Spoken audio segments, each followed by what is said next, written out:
The blue side of London that supports Chelsea is definitely a happy side. We can tell you that. Julian Laurent nodding his head in agreement for this one, because there was a lot of concerns on Frank Lampard and this youthful looking side and whether they'd be able to hang with the big boys in the Premier League. And so far so good. 13 out of Chelsea's 18 Premier League goals so far this season, and we know it's early doors, have been scored by their academy players, and it's just amazing to see, what they've been going to. Where have they impressed you the most, Jules, or who has impressed you the most? I mean, the three kids, obviously, that everybody has been talking about, Tomori, Abraham and Mount, have, they're the standout one, really. I think Callum Hudson-Odoi is going to come into the team now. We saw him against Southampton. He was very good, and it will be another one there. And I think you could expect those four to start very, very, very regularly this season. Tomori, I think, has approached already 100 games at top level, whether he was in the Championship with Hull or Derby County or with Chelsea, which is quite impressive for someone who's just 21. I think he's very solid. He's improving quickly on the ball, I think. He made a few mistakes against Southampton in his positioning, but again... But forgivable. Yeah, forgivable. And that will come and he will improve. And I think he looks like he's got all the attributes to be a very solid centre-back. Mason Mount has always been the one I preferred, because I saw him with Derby County last season, where he was head and shoulders above everyone else in that league, and not just in his own team and his own squad, but all around Championship. He was that number 10, right foot, left foot, the movement, the energy, the intelligence, all of that he had. It was just a question of how long would it take him to adapt to the Premier League. Would he have to change something? And he has fit in there so well. I prefer when he plays a more central role, behind Abraham, or even the two up front, and he's of like second striker kind of thing, more than wide. I think that suits him better, and we saw that again against Southampton on Sunday. That plays well. And then Abraham, when you score so much in the Championship, there's obviously, okay, he's ready for the Premier League. Let's see if he can do it. A lot of players have scored loads in the lower leagues and never made it, never cut it in the Premier League.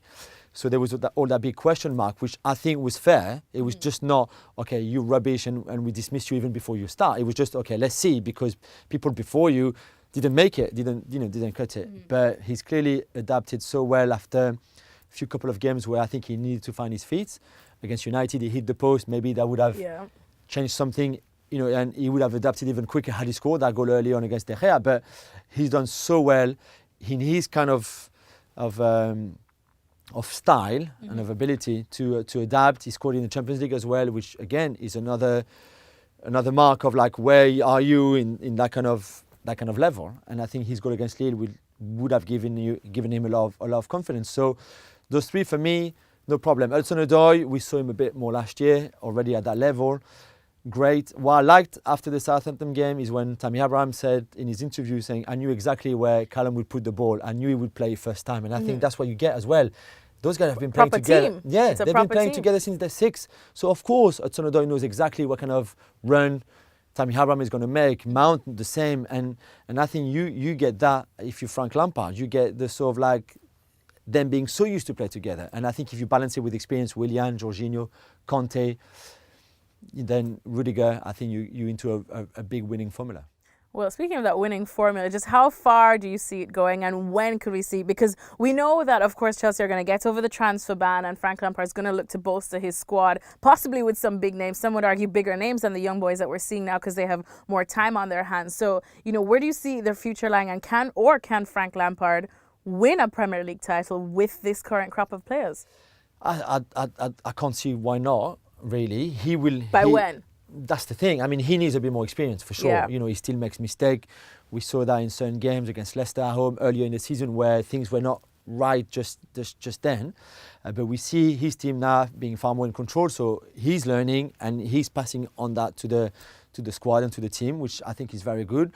I still think they need a bit more depth in the squads to be able to challenge. I still think they were behind Liverpool and Man City, who might not stay at that level forever either. So maybe in 2 years' time, where Chelsea are be more like this, and Liverpool and Chelsea, because their cycles anyway are maybe less strong as they are now, and things are a bit more level up, then I think they will have a chance. That is, if they can keep everyone happy, everyone fit.